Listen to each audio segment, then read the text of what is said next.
sebelah kanan penuh. Nggak kelihatan? Di belakang ada tulisan ruang dialog Santren Delik. Berarti tempat ini boleh dong bebas dibuat acara apapun. Tapi sebelum aja dengan mau pakai tempat ini silakan hubungi Kang Habib atau sama Kang Anam. Kita mulai. Monggo Mbak. Bismillahirrahmanirrahim. Assalamualaikum warahmatullahi wabarakatuh. Waalaikumsalam warahmatullahi wabarakatuh. Ini enggak baca-baca ini kan? Alhamdulillah, alhamdulillah. La haula wala quwata illa billah. Rabbi shrah li sadri wa yassir li amri wahlul min lisani yafqahu qawli. Matur nuwun Gusti, malam hari ini keren menurut saya. Sekitar kota Semarang, Santren Delik mendungi pol, tapi di tempat ini masih banyak yang hadir. Tempat ini menjadi keindahan tersendiri bagi saya dan semuanya. Dan juga terima kasih kepada Eksa, Relsa, Kopen, KNK, ada malam hari ada Kang Budi, ada Rasi Timur, ada Mbak Bu Wahid bersama anaknya yang selalu hadir di tempat ini, yang membagi jatah panjenengan jajanan. Sama tidak lupa desainer kita Kang. Oh jangan disebut. Oh nggak boleh kita disebut. Juga terima kasih Mas Beni, Mas Andika dan semua kru yang kami tidak bisa memberikan apa-apa kecuali ya rokok isini. Dan juga Dekang Dwi bersama teman-teman dan juga relawan-relawan yang sudah hadir. Tak lupa kami juga sampaikan terima kasih kepada Mbak Ning, matur nuwun sumbangsi panjenengan setiap malam Jumat, sehat selalu dan rezeki lancar untuk semuanya. Dan juga kami sampaikan terima kasih kepada Kang Yoto, Pak Hadi, Mas Pras, ada juga Kang Habib yang selalu telepon, udah ditelepon sama Kang Dwi, Kang ini udah hari Senin, siapa yang akan ngisi? Nah akhirnya setelah itu akhirnya nyambungi sama Kang Ali. Nah itu. Oh ingin disampaikan loh. Nah itu. teman-teman, desain grafis kita memang unik. Itu dari Kang Ali. Tapi beliau tidak pernah lulusan desain grafis. Aneh loh, tapi desain grafisnya bagus sekali. Lulusan apa Kang? Saya nggak mau cerita, nanti orang tuh Indosan loh. Orang tuh Indosan. Kecuali Alnes. Dan yuk dulu saya minta bacaan 3 Fatihah. 1 kepada dulur-dulur kita di Palestina yang masih berkecamuk perang. Kita doakan beliau kokoh kokoh imannya juga, sedulurannya juga. Yang kedua, wabil khusus siapapun leluhur kita yang sambung sumare ke alam kubur, kita wajib doakan kata Kang Zainul dengan lagunya Saben Malam Jumat. Nah itu adalah ada tangisan tersendiri. Yang ketiga, niat kelolaan panjenengan dan semua di Santren Delik pengurus insya Allah tetap kekeh, kokoh, istiqomah di jalan yang seperti ini, tidak ada tendensi apapun, ikhlas untuk semuanya. Al-Fatihah.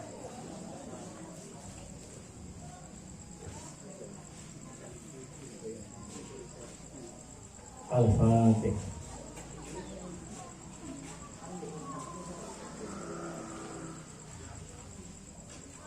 Al-Fatihah.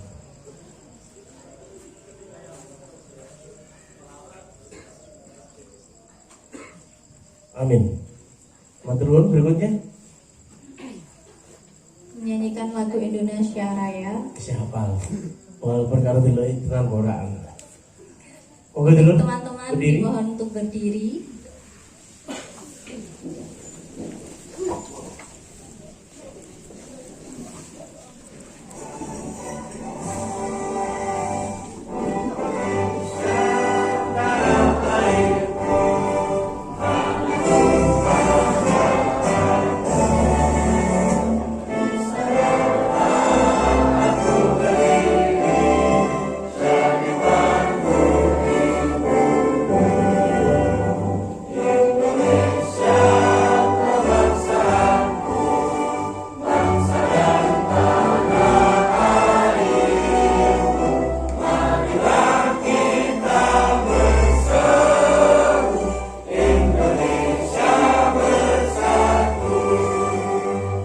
Ais, malam hari ini temanya sih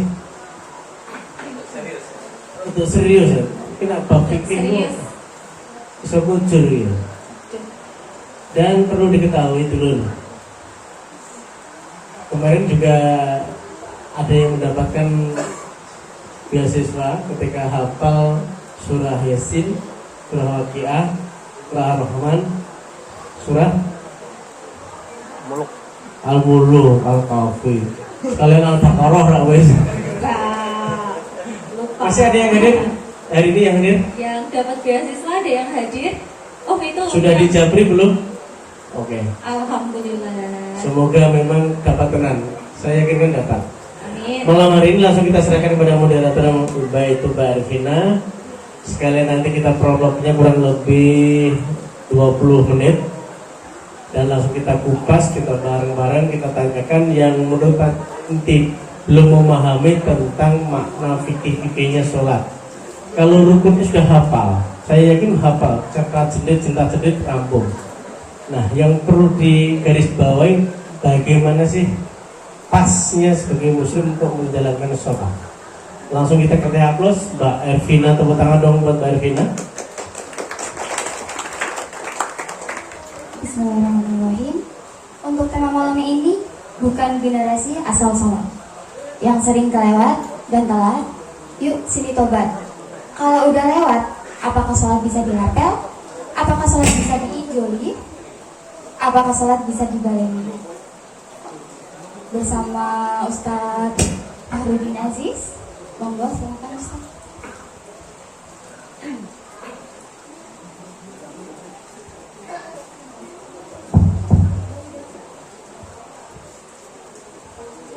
Assalamualaikum warahmatullahi wabarakatuh.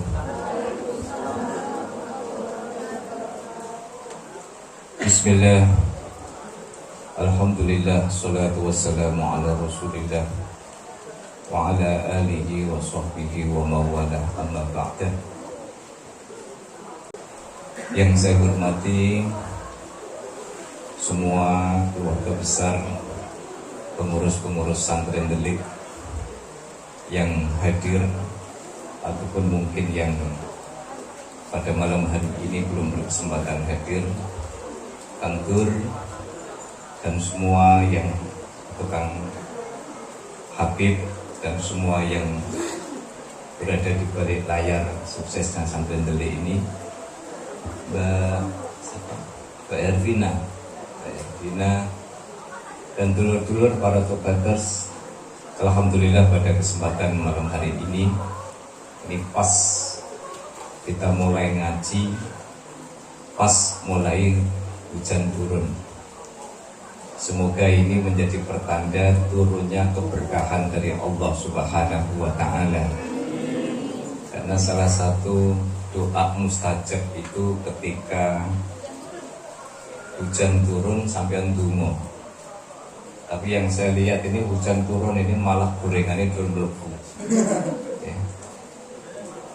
Semoga bareng-bareng kita mohon pada Allah Subhanahu wa Ta'ala, semoga para tokaters, dulur-dulur semua yang hadir, apa yang menjadi hajat-hajat kita dikabulkan oleh Allah Subhanahu wa Ta'ala. Semoga semua tugas-tugasnya, skripsinya, tesisnya dimudahkan oleh Allah Subhanahu wa Ta'ala. Amin. Ini yang buantar nih.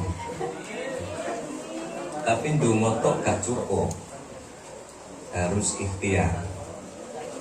Dan semoga kita semua dijauhkan oleh Allah Subhanahu wa Ta'ala dari bala musibah. Amin, Allahumma amin.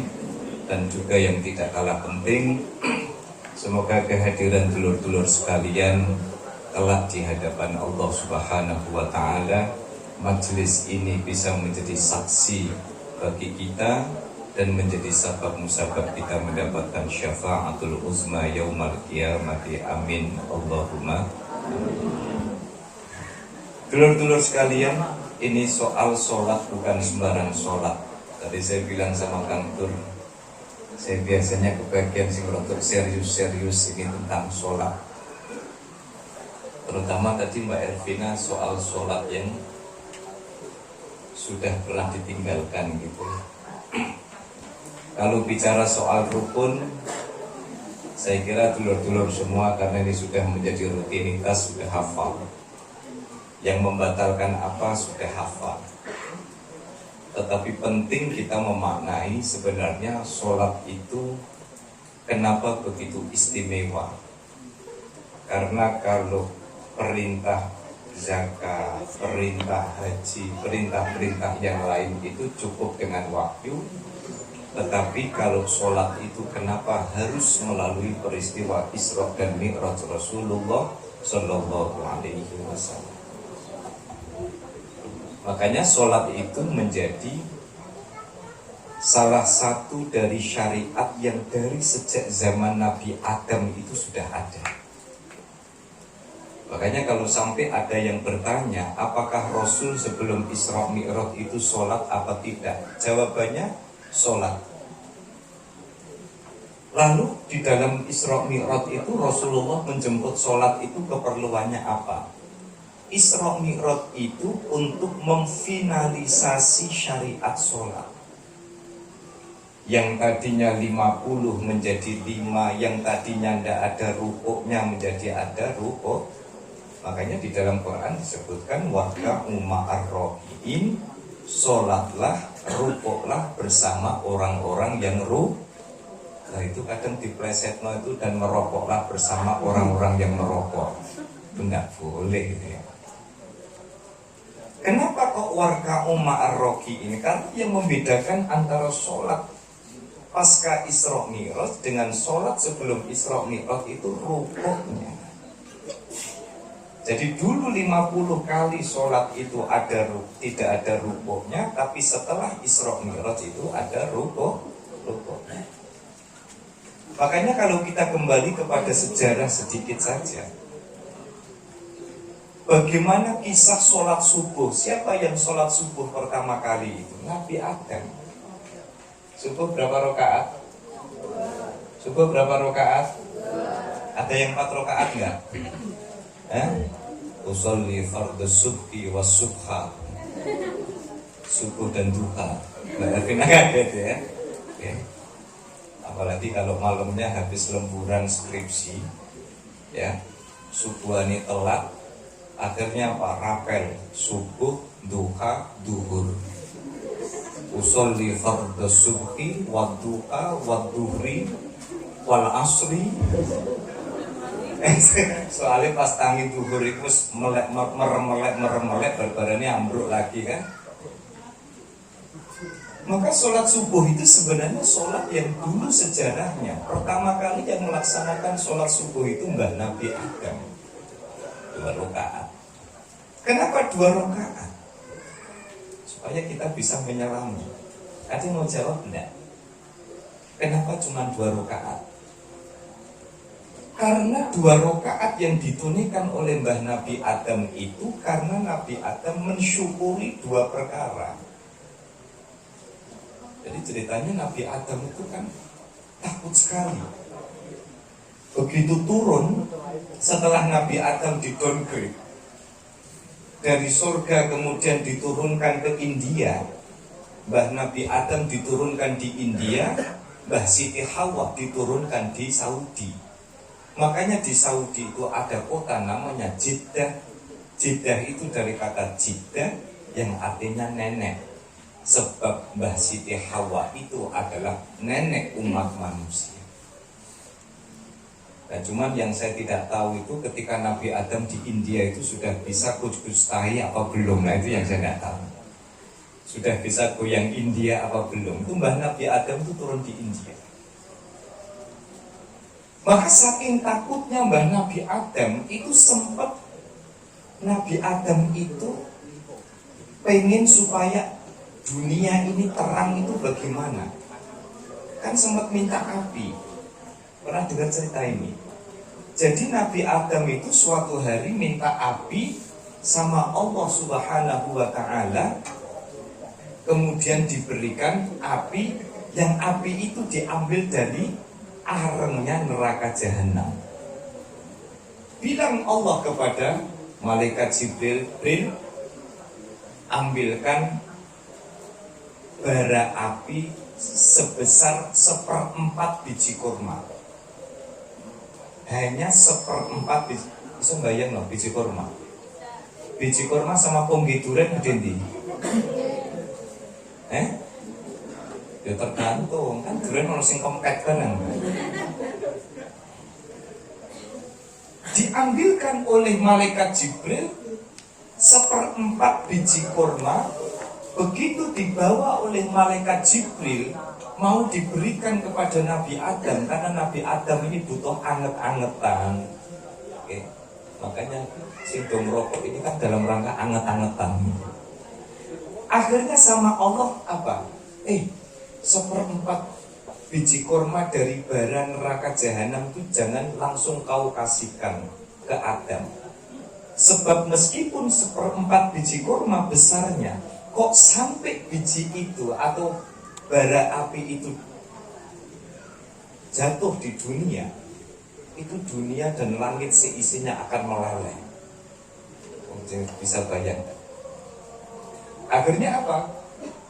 Akhirnya bara jahanam itu kemudian berdasarkan perintah Allah dilemparkan ke laut dan direndam di laut selama 7 hari 7 malam, baru kemudian dikasihkan kepada Nabi Adam.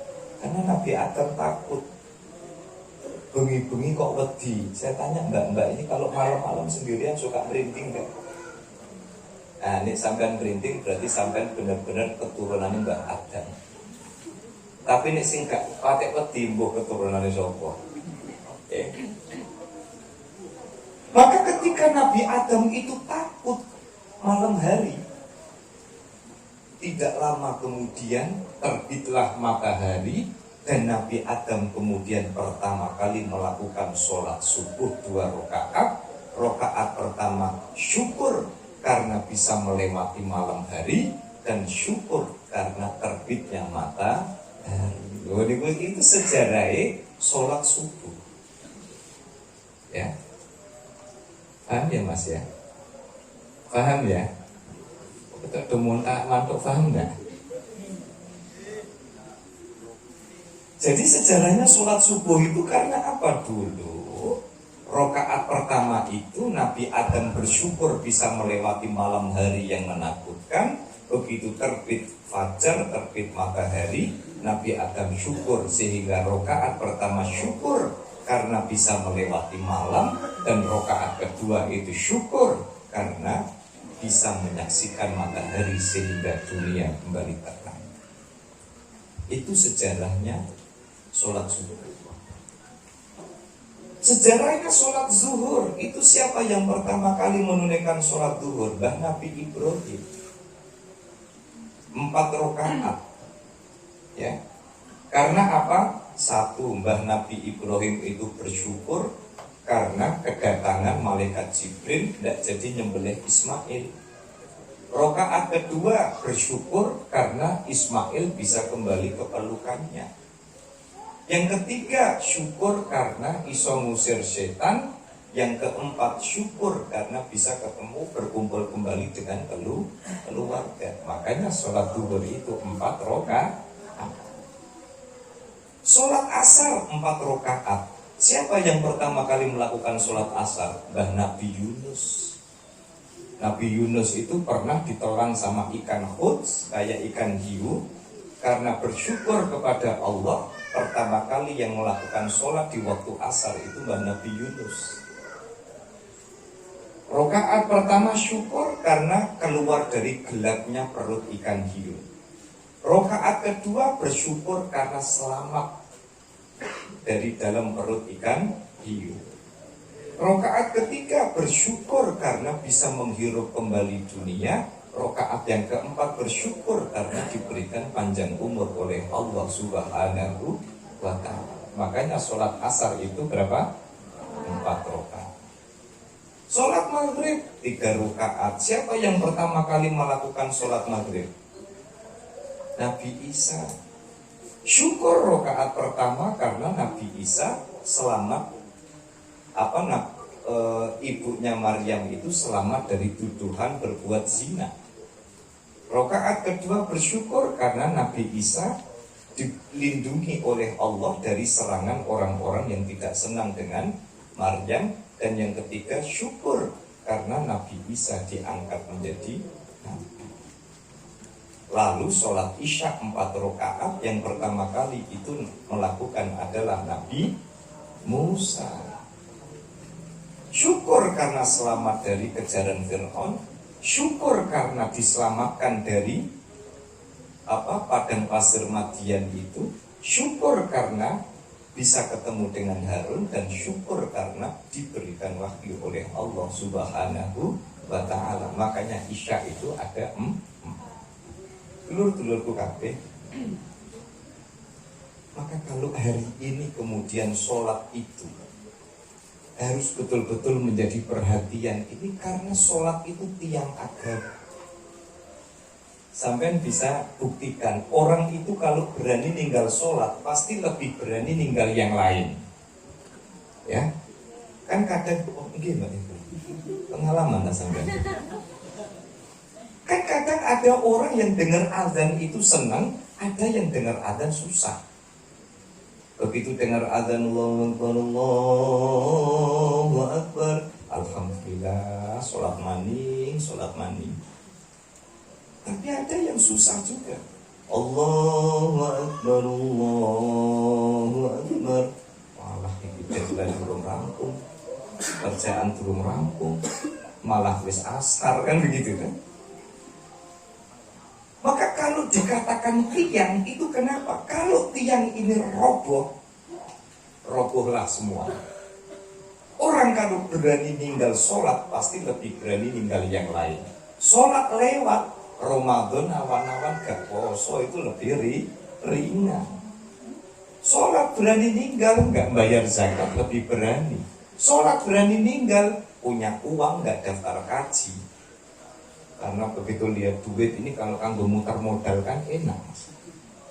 Wah, daftar kaji reguler 25 juta plus 100 administrasi, 25 juta 100 itu nek kira-kira gue muter modal kan bisa untuk bagi, kan begitu. Maka kalau dikatakan sholat itu sebagai tiang agama, maka sholat itu menjadi pertaruhan. Tapi pertanyaannya kadang begini, kenapa Pak? Katanya sholat itu bisa mencegah dari perbuatan yang keji dan mungkar. Tapi kok banyak orang sholat, tapi ternyata yang keji dan yang mungkar masih jalan terus. Dulur-dulurku kabeh,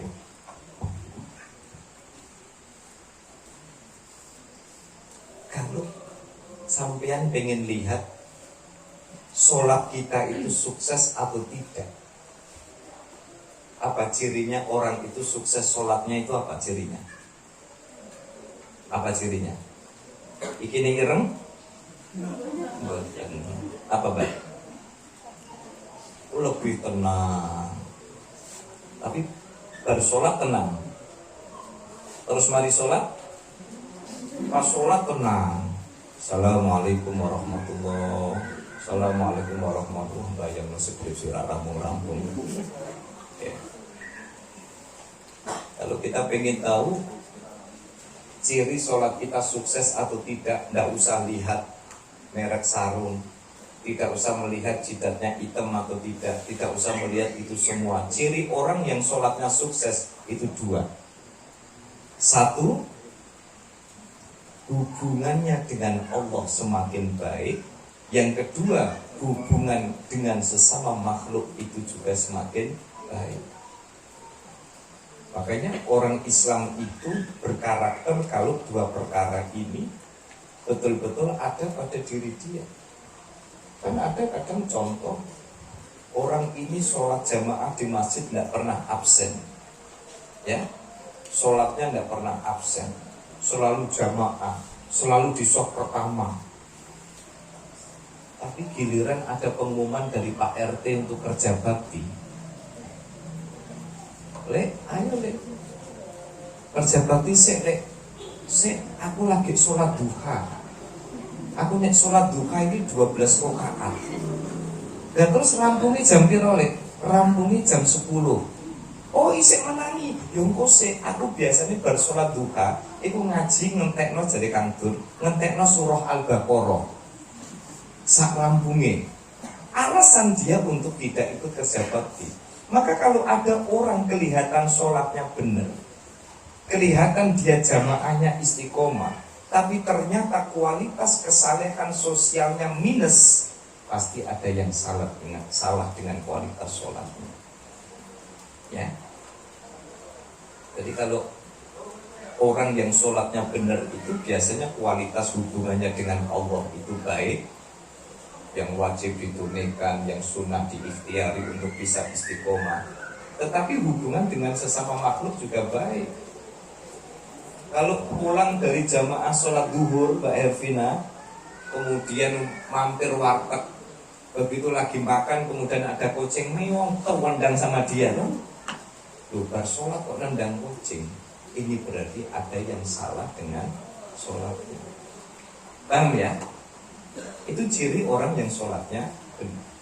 Maka karena ini menjadi tiang, maka yuk bareng-bareng dengan alasan apapun, karena ini masalah fikih mau rada serius. Dengan alasan apapun jangan ditinggal. Saya kebetulan ada kajian rutin setiap Sabtu itu di Rumah Sakit Sultan Agung tentang fikih pasien.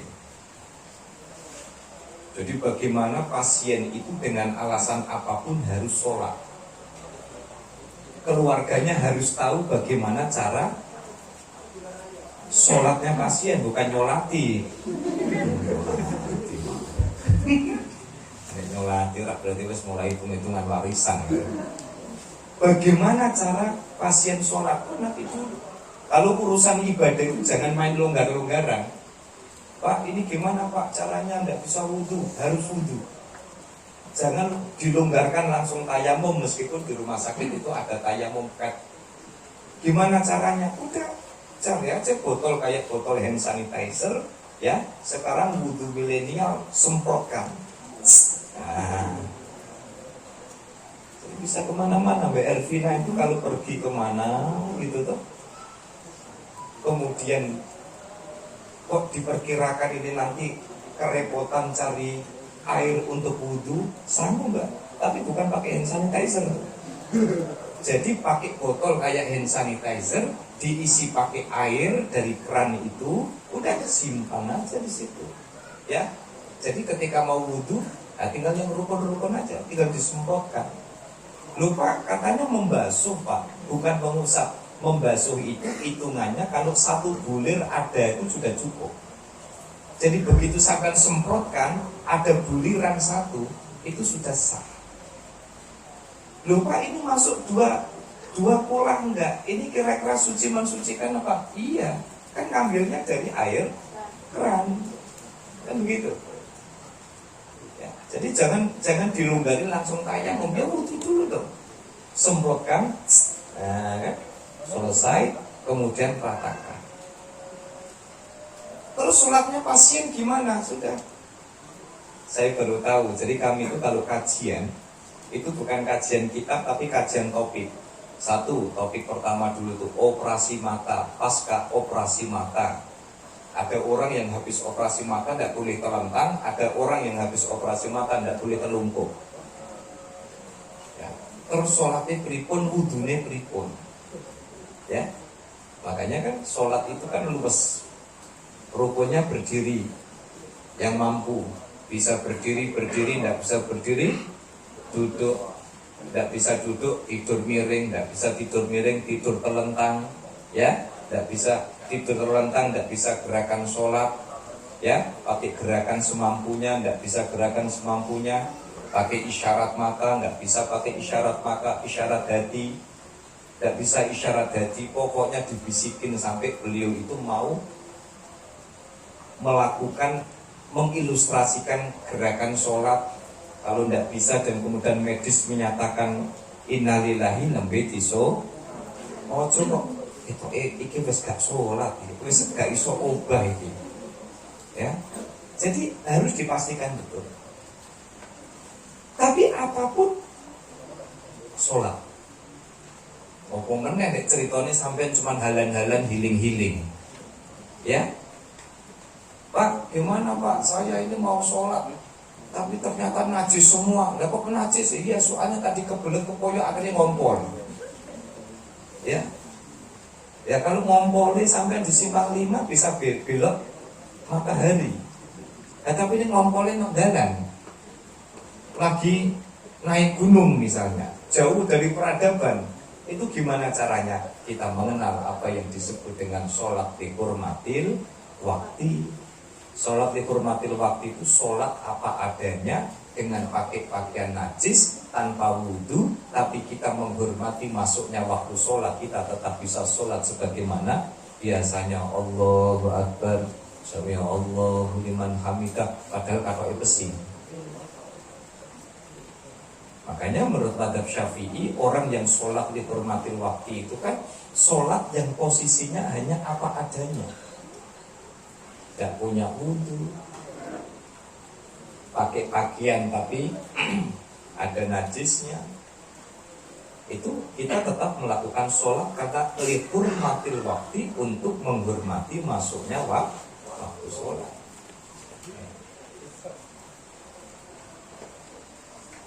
Nah, termasuk misalnya jenengan naik mobil, atau misalkan yang biasa mungkin rombongan bis ke timur biasa, ya aktivis bis.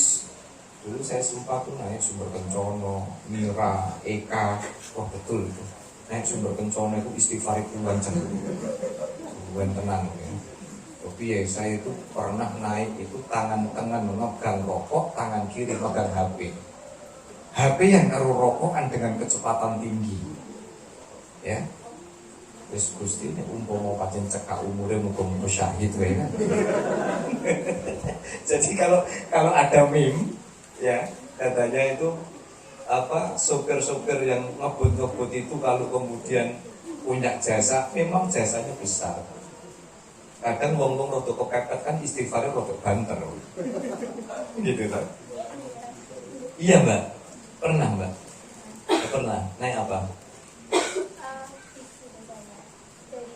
Semarang Jeporo. Purwodadi sampai Kendal. Oh, Purwodadi sampai Kendal tapi supirnya ngebut ya. Belum pernah ke arah timur, Mbak. Surabaya pernah. Wah, itu kan sensasinya kan. Saya itu pernah itu naik bis apa? Bawa mobil sendiri itu, begitu lihat didim, wah sing duwe dalan lewat ini. Sing duwe dalan lewat ini kan mekar sendiri. Jadi yang bisa megarno dalan itu tidak cuma Nabi Musa. Ya. Itu iso megarno dalan, Mbak. Kita ini mobil ya, 3 rupa sini, 3 rupa jejer-jejer rapat. Tapi nek sing duwe dalan lewat, sudah ngedem begini, iso megar dhewe ya, Pak. Ya. Itu tanpa tongkat Nabi Musa itu. Ya. Gimana Pak kalau kita dalam perjalanan begitu ke arah timur, kan jelas duduk kita ngadep timur. Apa sampai meh nekat? Enggak lah. Numpak Sumber Kencono tapi pengennya madhep ngulon. Yo glebak sampean. Iya tak? Wah enak, Islam itu enak sekali kalau kita paham. Bukan gampang, tetapi Islam memberikan begitu banyak alternatif mudah. Duduk manis, tayamumnya gimana Pak? Sudah, pakai aja pendapatnya sebagian mazhab Maliki. Oh, duduk manis, bahwa semua wilayah di dunia ini pasti mengandung debu. Sudah, niat tayamum, sampai tempelkan tangan di jok, atau tempelkan tangan di korden, atau tempelkan tangan di kaca, niat tayamum. Setelah itu kemudian sholat menghadap timur. Allah itu. Jadi tayamum. Pak, saya tidak mau tayamum. Kenapa? Saya bawa botol hand sanitizer. Boleh. Bukan pakai hand sanitizer loh ya, botolnya. Tak sing drawasi ngaji begini tak kok. Pas ngantuk, pas melek hand sanitizer. Oh, berarti wudhu nganggo hand sanitizer boleh. Berita-berita hoax tuh mulainya yang begitu-begitu itu. Ya, soalnya pas jeklok begini pas tangi hand sanitizer. Botolnya kayak hand sanitizer, tetapi airnya tetap harus air yang suci mensucikan. Ya itu tadi, sudah tinggal semprot wudhu dan kemudian madhab. Jadi tidak ada alasan dalam kondisi apapun. Jenengan gak punya wudu, pakaiannya najis, tetap sholat dihormatil waktu. Baru nanti ketika sampai di tempat normal, nanti kemudian sholat mengqadha. Maka sakit, bepergian, kena macet di jalan. Nah kalau itu saya pernah itu di Kalibantang itu pas lagi pembangunan flyover. Itu tuh kan macetnya luar biasa. Wah saya ini nggak kebagian gugur ini pasti. Akhirnya apa?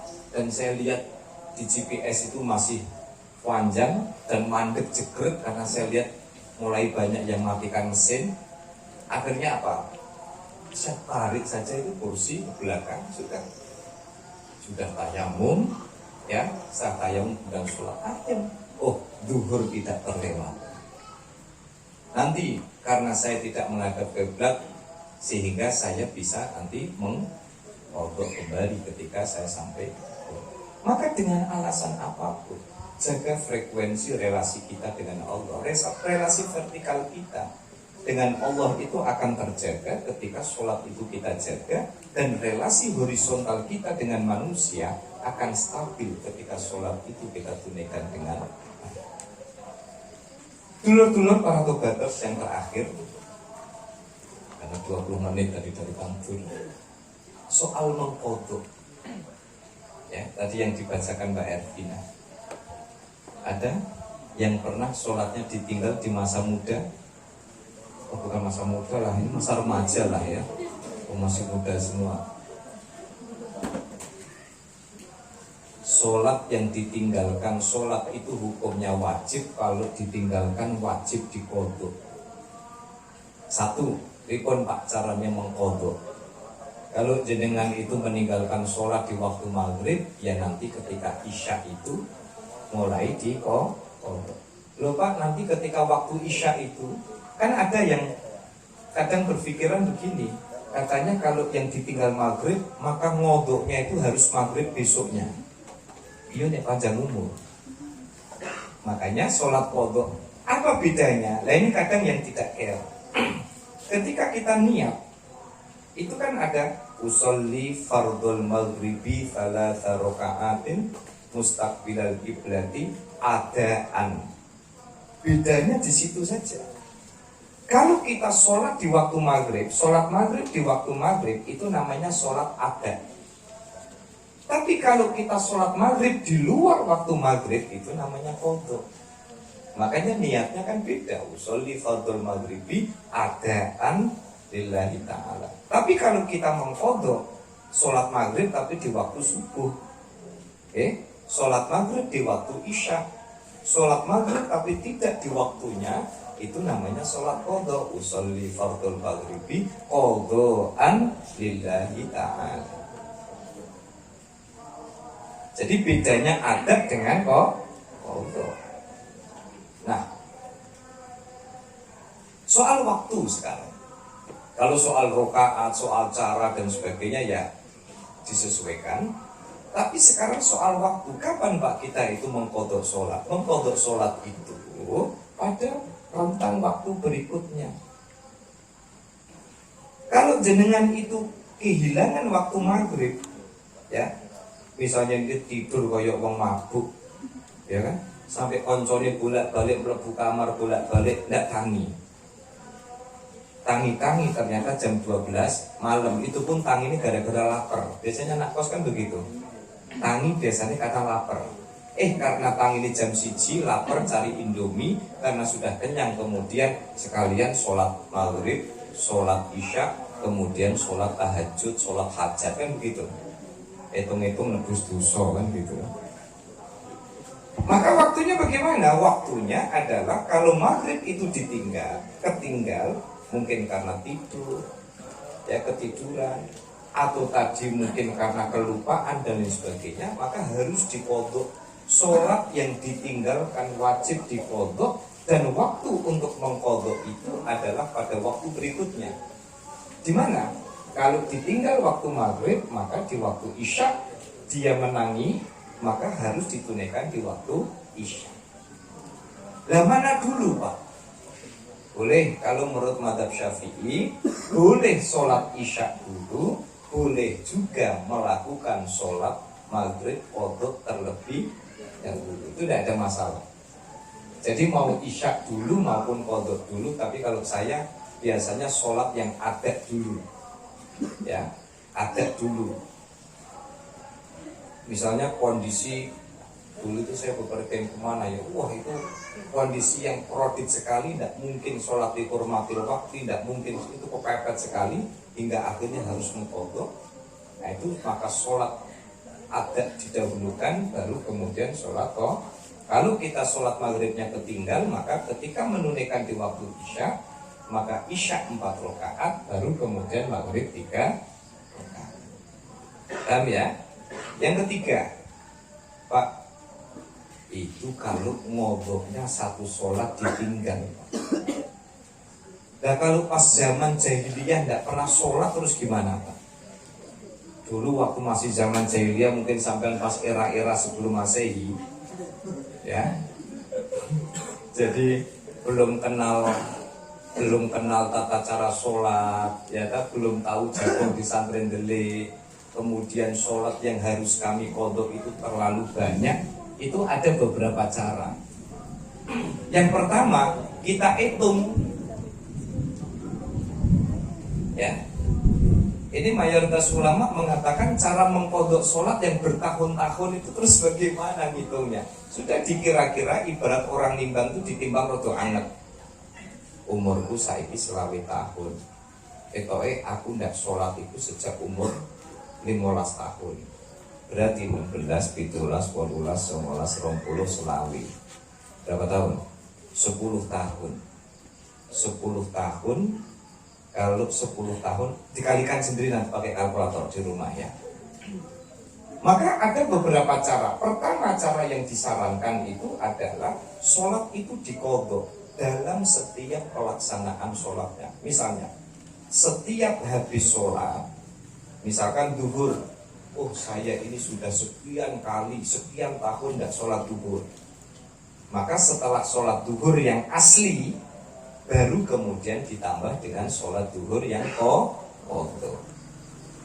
Kan memang ulama berbeda pendapat. Ada pendapat yang mengatakan sudahlah, kalau sudah ditinggal dan itu sudah masa lalu, maka solusinya cuma satu, tidak perlu diqadha, tapi yang penting taubatan nasuha. Coba kalau saya tanya sama sampean-sampean, kira-kira nek kon milih itu ngodok apa taubatan nasuha? Wis tak songko mesti sebenarnya. Ya, wis apa dikulit gampangnya kulo dewi kan. Makanya itu tidak saya sampaikan di awal kan.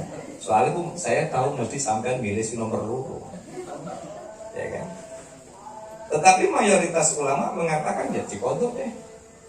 Ya, dikodok. Jadi setiap habis sholat duhur, Pak saya kok berat sekali. Diupayakan semampunya.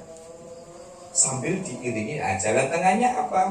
Ya sudah, setiap habis melakukan sholat, misalkan sholat duhur, niat mengkodok sholat duhur yang sudah ditinggalkan. Kalau perlu, supaya lebih terukur hitungannya, ya harus punya catatan. Ya.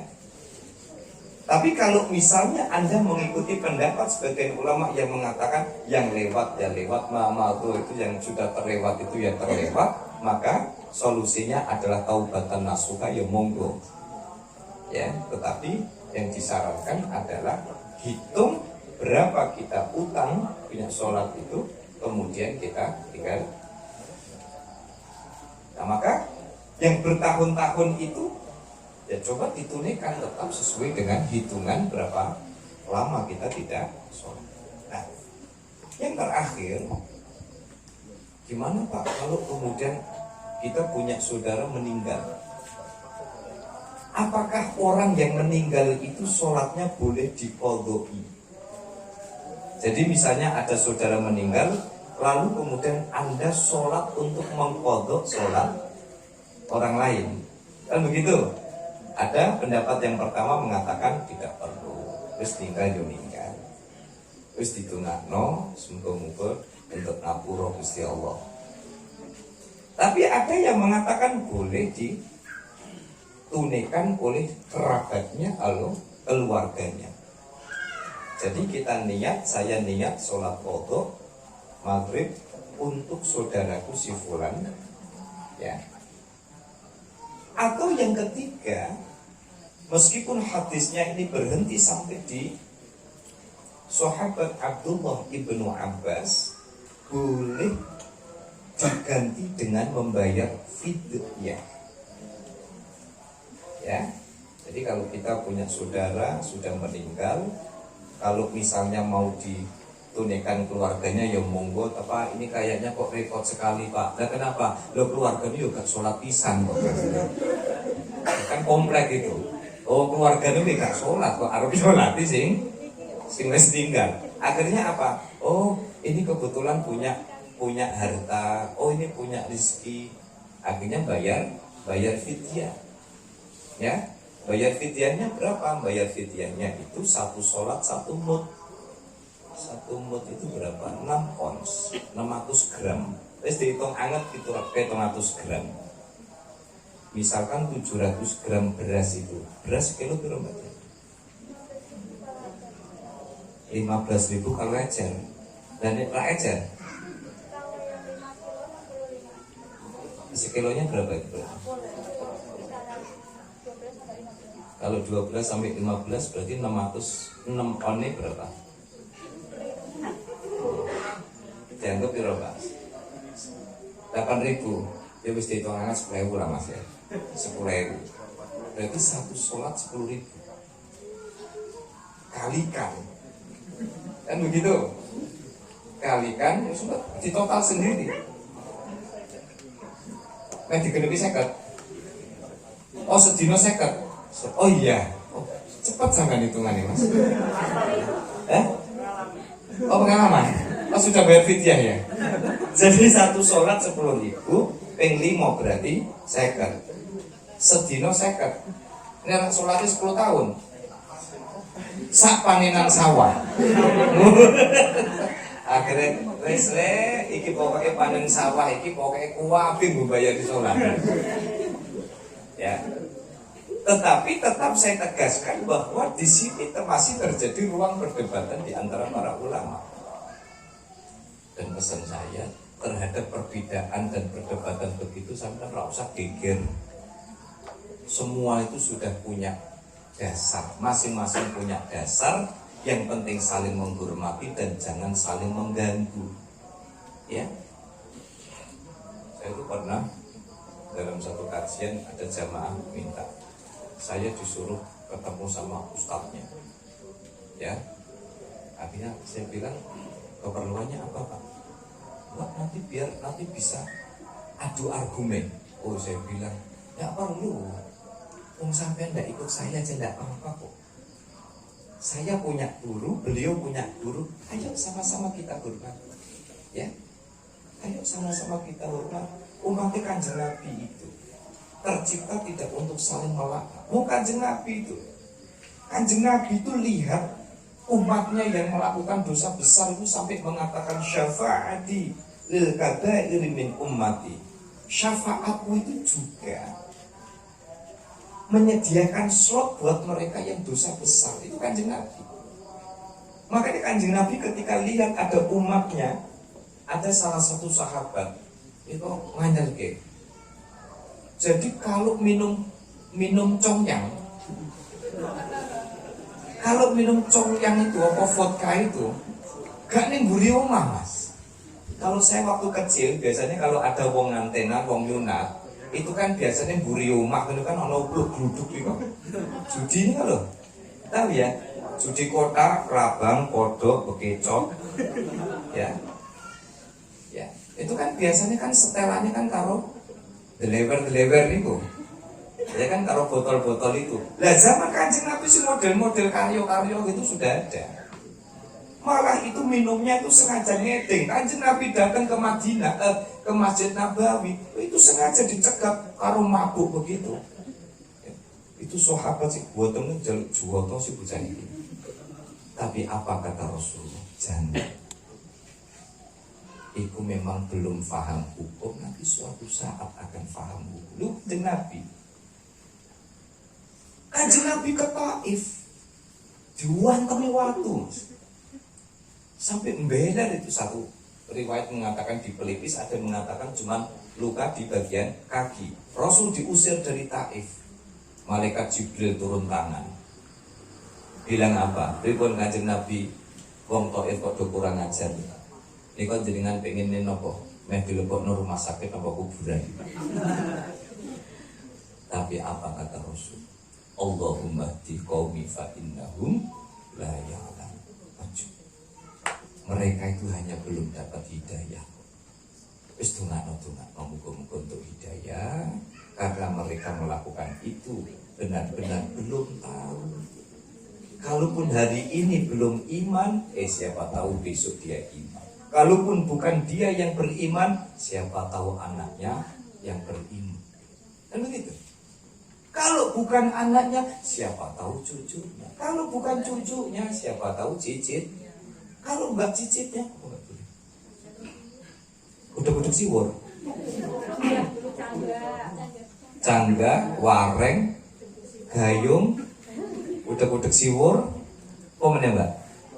Itu Kanjeng Nabi. Makanya Kanjeng Nabi itu slow. Kok jangankan kok berbeda, lu belum beriman itu lo diipi-ipi sama Kanjeng Nabi. Itu Kanjeng Nabi. Bahkan ada sahabat itu, kalau nggak salah namanya Nuaiman. Oh, itu sahabat super iseng, senang sekali sama Kanjeng Nabi itu. Saking senangnya, tapi dia tidak berkemampuan secara materi. Suatu hari pengen ngasih hadiah sama Rasul.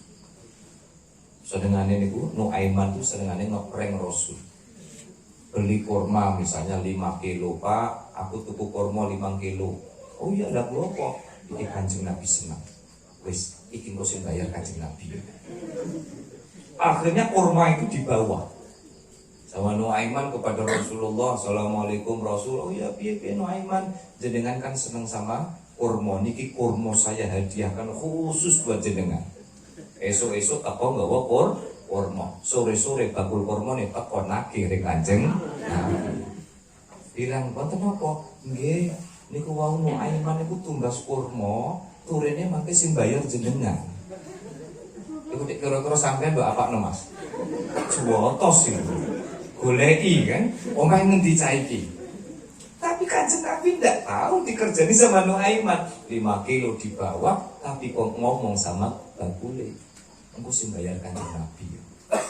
Tapi kan sok-sokan di depan Kanjeng Nabi, ini kesukaan panjenengan saya kasih kabar. Oh, nah Kanjeng Nabi kan senang. Matur nuwun, aku ya seneng kurma kan gitu. Besoknya bawa daging. Ngomong sama bakul daging. Iki aku arep gawakno Kanjeng Nabi, tapi tulung engko bone jawab Kanjeng Nabi. Akhirnya apa? Kanjeng Nabi ditekani sama Nuaiman, Rasul jenengan kan seneng daging. Rasul kan seneng daging. Tapi sehat, soalnya gak dahar jeruan. Sampai kan jeruan kan senang. Kan wajah-wajah jeruan. Makan sate usus kan enak ya mbak.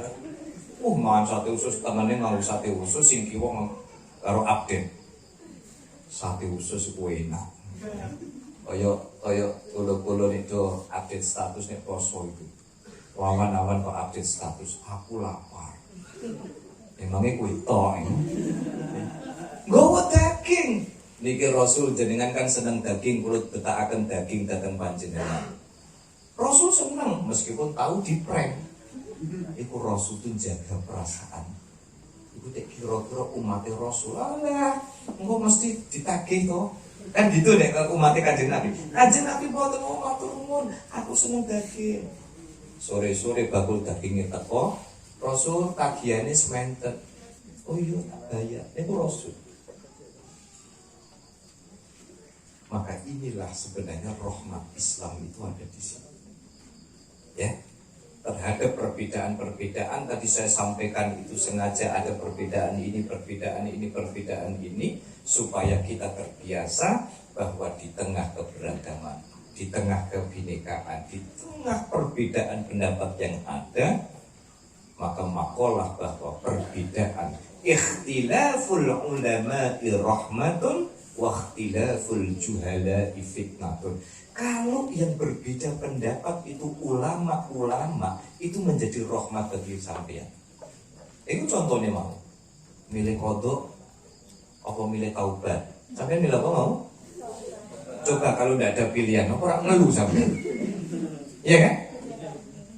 Kalau ikhtilaful ulama rahmatun. Kalau yang berbeda pendapat itu para ulama menjadi rahmat. Wahtilaful juhala'i fitnatun. Tetapi nek sing berbeda pendapat itu orang-orang bodoh, podo lulak loloi. Lha kowe kok iso ngurus pokoke? Kan YouTube ngono.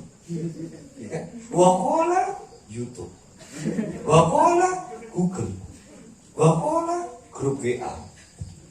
Maka kalau yang berbeda pendapat itu orang-orang yang jualan, yang tidak punya ilmu, hasilnya adalah fitnah. Maka berbahagialah keanekaragaman pendapat di dalam masalah fikih, termasuk fikih sholat pada malam hari ini. Tempatkan ini sebagai rahmat bagi kita. Semoga bermanfaat. Assalamualaikum warahmatullahi wabarakatuh.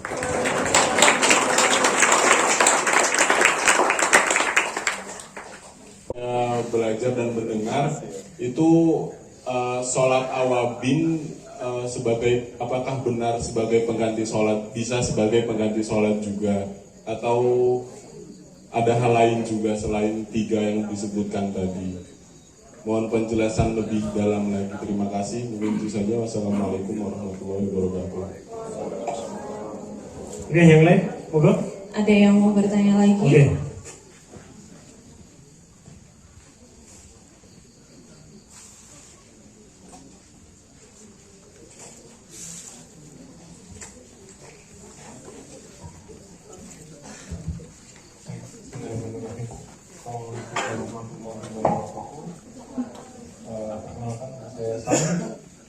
Saya ingin bertanya terkait dengan niat ya. Jadi mungkin ada situasi di mana kita makmumnya itu bukan balik gitu. Jadi makmumnya itu masih anak-anak gitu ya. Dan itu benar-benar pure anak-anak. Dan saya pernah menemui suatu musola di mana yang tua-tua itu nggak ke musola gitu. Jadi yang datang ke musola itu anak-anak aja gitu. Dan mau nggak mau saya yang paling tua di situ, tentu saya menjadi imam. Nah, ini saya ingin tanyakan bagaimana sikap niat dari sang imam kepada makmumnya yang masih anak kecil, dan apakah niatnya ini munfarid atau berjamaah, terlebih apabila sedang mengajari anak-anak yang belum balik juga ya, itu kan juga itu bagaimana. Dan saya pernah mendengar dari seorang alimmu bahwa diperbolehkan berjemaah dengan yang tamyiz gitu. Tamyiz itu masih tamyiz itu anak kecil yang sudah sudah paham tentang sholat gitu, tapi mereka belum balik. Nah, ini terkait dengan ini mungkin mohon penjelasannya. Terima kasih.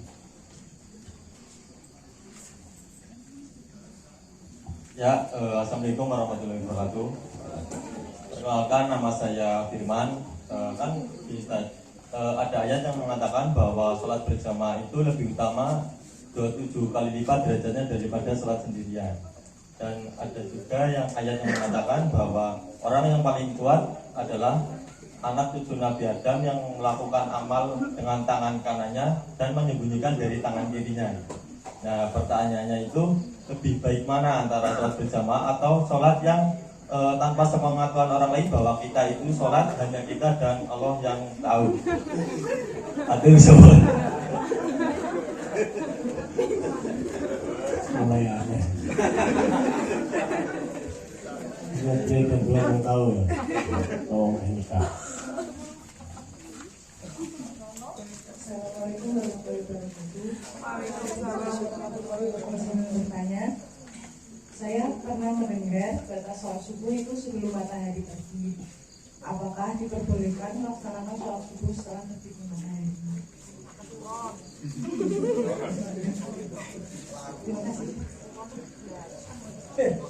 Silahkan. mulai ono sing ana. Tak ono. Siapa lagi yang mau bertanya? Saya. Beli bulu. Mas bulu. Monggo.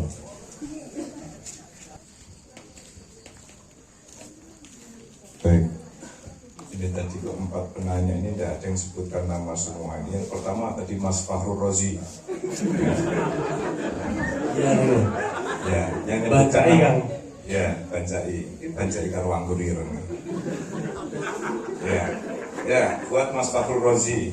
Ya, terkait masalah sholat awabin. Jadi sholat awabin itu adalah sholat yang memiliki pesan untuk meneguhkan kualitas ibadah-ibadah kita yang lain. Jadi fungsinya banyak. Sholat awabin itu mungkin kita waktu sholat itu rodok kurang tumaknina, atau kualitas keimanan kita ini kadang yazid wayang kus naik dan turun. Jadi sholat awabin itu kan sebenarnya sholat untuk menyempurnakan kualitas ibadah kita di hadapan Allah secara umum. Ya, caranya kan ya misalkan ditunaikan dengan membaca Fatihah, kemudian membaca surah Al-Ikhlas berapa 6 kali dan sebagainya. Nanti Anda bisa merujuk ke beberapa sumber itu. Tetapi sholat awabin itu sebenarnya tidak dalam konteks untuk mengkodok sholat-sholat yang ditinggalkan.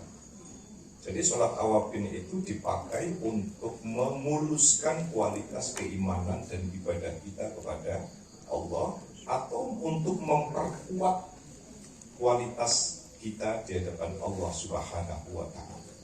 Jadi sholat awabin itu tidak diposisikan sebagai sholat untuk membayar atau mengkodok sholat-sholat wajib, ya, sholat-sholat fardu yang ditinggalkan. Karena sholat fardu yang ditinggalkan tetap skemanya adalah dengan skema kodok.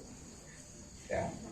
Yang kedua tadi pertanyaan tentang sholat dengan anak. Kadang dilema kita ini ada sholat tapi bacaan Fatihahnya imam ini kadang rak ngalor rak itu.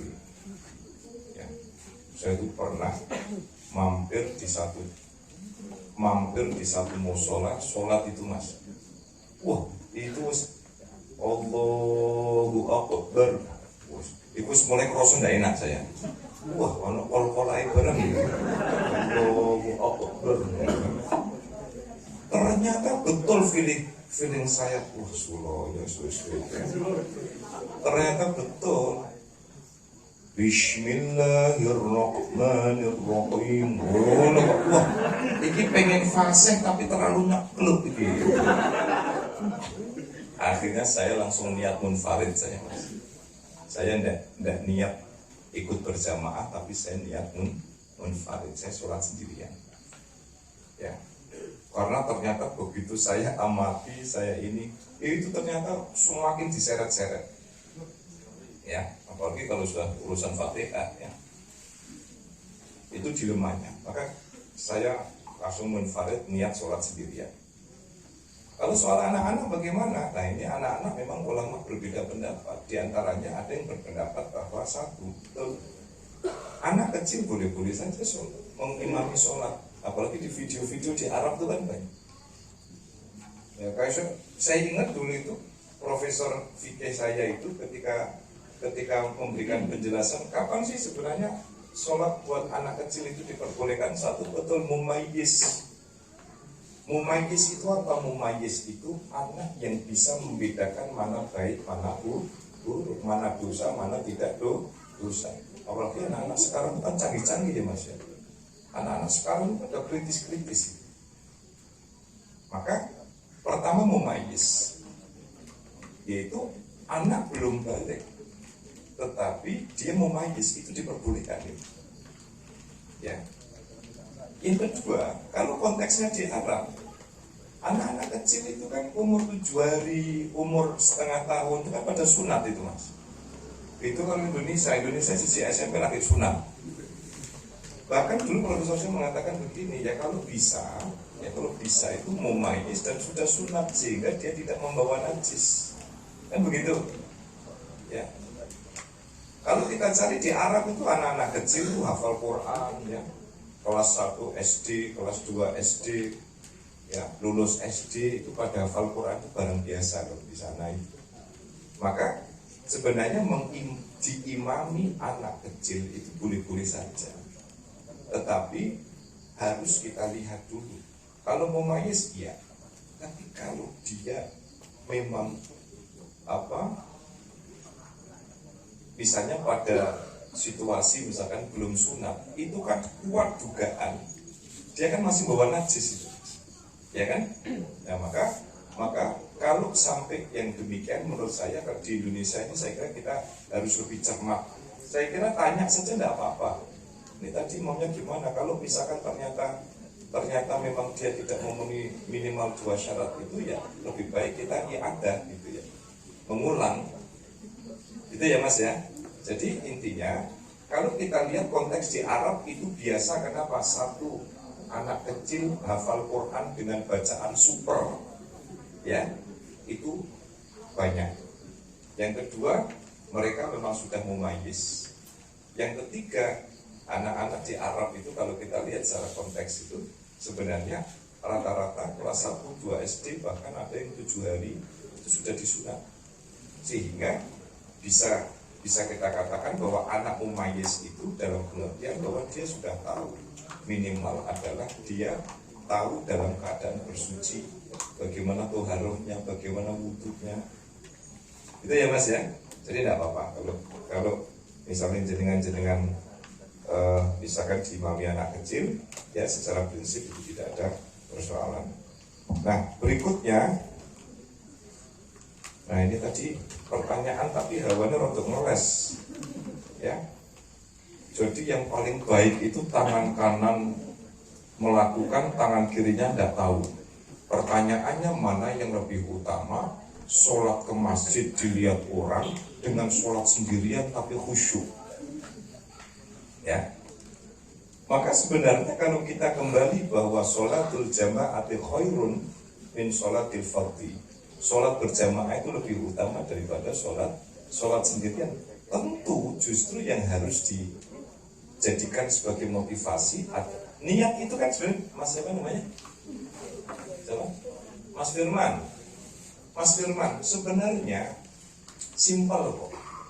Niat itu kan hanya kita dan Allah yang tahu, ya, hanya kita dan Allah yang tahu. Persoalan orang mau bilang kita pamer, padahal kita sama sekali tidak ada pamer, sudah ngalir saja. Mereka biar menggonggong, tapi jenengan sebagai kafilah tetap berlalu kan, begitu kan? Berlalu di masjid maksudnya. Nah gitu loh, ya. Anjing menggonggong, kafilah berlalu, orang mau bilang apa? Ya kayak film itu. Tukang bubur naik haji Sulam sama Kaji Muhyiddin itu kan tidak rukun Mas. Ya enggak? Haji Sulam itu selalu salah di mata Haji Muhyiddin. Sulam itu rumahnya ke masjid itu dekat, suatu hari dia bawa motor, diprotes sama Haji Muhyiddin. Ini kok sholat rumah sama masjid dekat kok bawa motor, apa mau pamer motor? Salah kan? Suatu hari Haji Sulam tidak bawa motor, jalan kaki, punya motor kok nganggur. Ya seperti kisahnya Luqman Hakim itu. Ketika satu hari dia naik keledainya kecil sama anaknya, ya naik berdua, diprotes sama orang, ini orang kok tega bener, keledai kecil kok dinaikin 2 orang, apa tidak kasihan itu sama keledainya. Akhirnya apa? Dua-duanya turun, ketemu sama orang, dia bilang, ini orang kok goblok kabeh, uang punya tunggangan kok nggak ditunggangi. Akhirnya apa? Ya wes salah satu aja yang naik, Luqman Hakim naik, anaknya yang nuntun. Orang kemudian protes, bapak kok tega bener, bapak ini numpak, anaknya melaku. Akhirnya anak isi nondur, bapak isi nuntun. Ketemu orang salah juga kan, anak kurang ajar. Ini mesti dulu pelajaran akhlak untuk limo ini. Wong bapak ini nuntun kok anak itu duduk. Apa artinya Mas? Artinya justru nanti terus begini. Saya pernah dapat pertanyaan itu, Pak, yang baik itu kita tidak sholat tapi selalu ingat Allah, dengan sholat tapi kelingan gawean. Ngono kan. Jadi kabur itu aneh.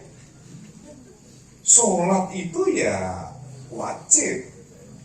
Persoalan menempa kualitas menjadi semakin baik itu perlu latihan, Mas Firman.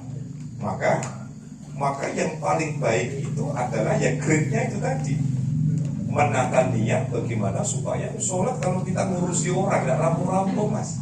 Kita konsep hidup di masyarakat itu jangankan kita melakukan sesuatu yang tidak benar, sesuatu yang benar itu loh bisa sualah banget di mata orang. Benar tidak? Benar tidak? Ya kayak anak kos-kosan juga itu, ya kan? Jadi lihat temannya itu selalu si bunda ada benar-benarnya. Maka tetap itu tidak bisa dijadikan pembenaran bahwa saya mending sholat sendirian. Berarti kita terlalu itu namanya baper sama orang lain. Baper, terlalu baper karena krosok. Aku kok sholat kok sombong, aku sholat kok ada riaknya. Jangan daripada aku jamaah 27 derajat, mending aku 1 derajat, tetapi kualitasnya oke di hadapan Allah. Tidak bisa gitu juga, ya kan? Kenapa tidak kita upayakan? Justru yang pertama adalah menata untuk bagaimana kita bisa letak hati dengan diri kita. Ya kalau dipilih ya tetap sholat jamaah jauh lebih utama daripada sholat sendiri. Justru yang harus kita latih adalah kejujuran kita sama yang di atas saja, sama Allah. Aku riya apa enggak? Baru aja kita bilang saya enggak riya, saya enggak pamer. Orang menilai pamer itu lain cerita. Ya makanya umat Kanjeng Nabi itu hebatnya, Mas Firman. Jenengan itu lagi merencanakan sesuatu itu sudah diganjari pahala. Kalau baru mikir merencanakan aku main di sampean delik, baru rencana itu sudah 1 pahala. Kok begitu ditunaikan beneran itu bisa 10 sampai 700 kali lipat, Mas. Itulah. Ternyata jenengan wis mikir aku main santen delik. Ternyata apa? Ternyata koncone teko. Ayo bro, ninggone burju bro. Ono ngaji kene kok iso ngaji bro. Akhirnya sampai dari situ, itu 1 pahalanya ndak harus. Nggak ada cerita kok malaikat rokib atid menganulir catatan itu ndak. Ya. Dan istimewanya apalagi kita baru merencanakan kejahatan itu belum dicatat. Tapi begitu kejahatan itu dilakukan, dicatat 1 dosa. Itu ya Mas ya? Mas Firman. Yang terakhir, Mbak Yu, siapa mau sih dosennya? Mbak siapa? Mbak Niken. Ya, Mbak Niken. Kalau sekarang kita sholat sih enak ya Mbak. Sudah ada jadwal sholat. Ya kan? Kita sholat subuh jam berapa, ini jam berapa. Tapi kalau dulu kedengarannya apa? Kalau kita sholat zuhur itu mulai dari ya bayangan itu ya ketika tepat ya di bawah matahari sampai waktunya itu antara barang dengan bayangan panjangnya sama. Itu berarti sudah masuk waktu asar. Ketika bayangan itu sudah bayangan dengan barang aslinya ini kemudian panjangnya sama, itu mulai masuk asar sampai dengan terbenamnya matahari. Itu berarti terbenamnya matahari waktu masuk sholat. Mulai dari terbenamnya matahari sampai hilangnya mega merah itu berarti sampai masuknya waktu sholat isya. Sholat isya itu sampai dengan terbitnya fajar sodik. Nah, terbitnya fajar sodik ini kalau teknologi sekarang sih sudah banyak alat yang mendeteksi itu. Itu kalau yang di Win Wali Songo itu ada anak-anak falak itu produknya banyak mendeteksi fajar sodik, membedakan fajar sodik dan fajar kadhib. Fajar sodik itu fajar yang jujur, fajar kadhib itu fajar yang dusta. Apa pak bedanya dusta sama jujur? Nah, nanti itu harus 2 SKS ya. Sampai dengan tulu tulu musyamsi, sampai dengan terbitnya matahari. Maka kalau matahari itu sudah mulai terbit, itu berarti waktu syuruk. ya kan? Itu berarti waktu subuh itu sudah habis. Maka menunaikan waktu subuh setelah terbitnya matahari itu masuk kategori qadha. Ya Mbak ya. Jadi yang dimaksud terbitnya fajar itu berbeda dengan terbitnya matahari. Jadi ada perbedaan antara tulu'ul fajri dengan tulu'us syamsi.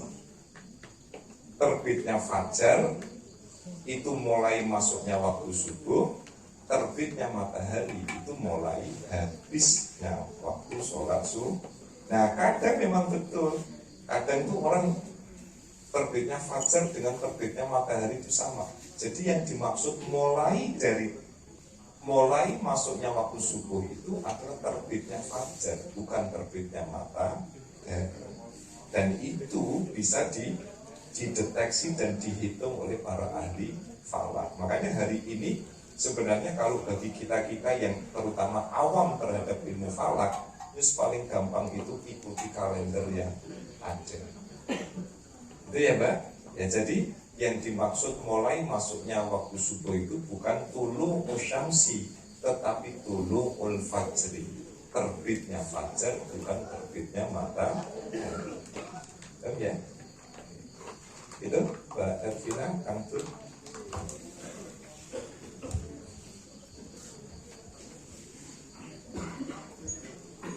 Oke, tepuk tangan boleh dong?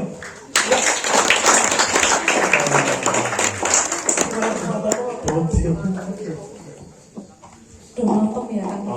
Kelompok kayak aku. Masih ada yang mau tanya? Hah?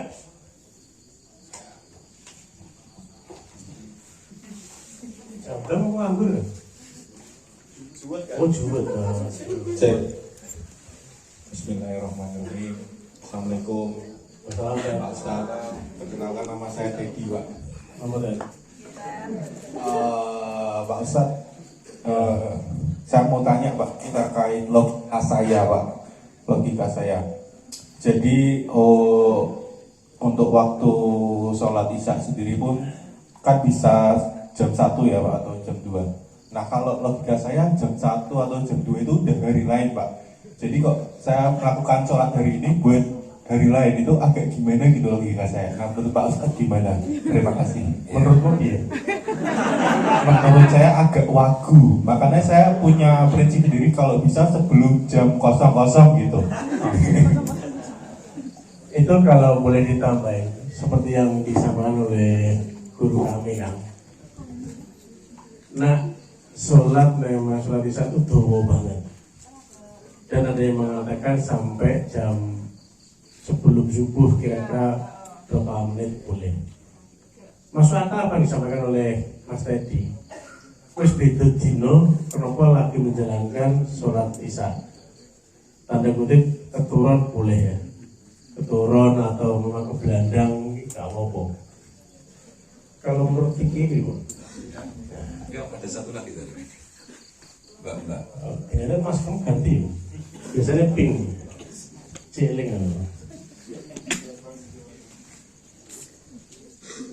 Panas tak untuk tahun ini? Itu remisi malam Jumat. Oh, nah. Bismillahirrahmanirrahim. Assalamualaikum warahmatullahi wabarakatuh. Waalaikumsalam warahmatullahi wabarakatuh. Izin bertanya Pak Ustadz, Ya. yang selama ini masih saya lakukan informasi kalau ada kajian itu ingin sekali saya tanyakan ke jenengan. Katakan masalah sholat ini kan termasuk sholat Jumat juga. Mengapa kalau di Indonesia pada umumnya kalau sholat Jumat hanya dilakukan oleh laki-laki yang tidak perempuan? Padahal dasar hukumnya itu ada di Al-Quran surat ke 62 surat Jumu'ah ayat 9. Bismillahirrahmanirrahim.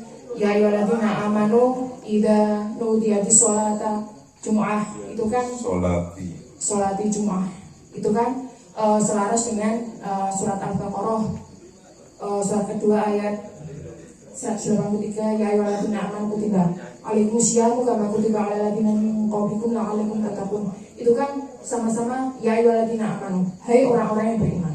Itu kan kalau puasa itu kan semuanya laki-laki perempuan harus wajib laksanakan. Ini kenapa kalau hanya sholat Jumat itu hanya dilakukan oleh laki-laki saja, nggih, Bapak Ibu.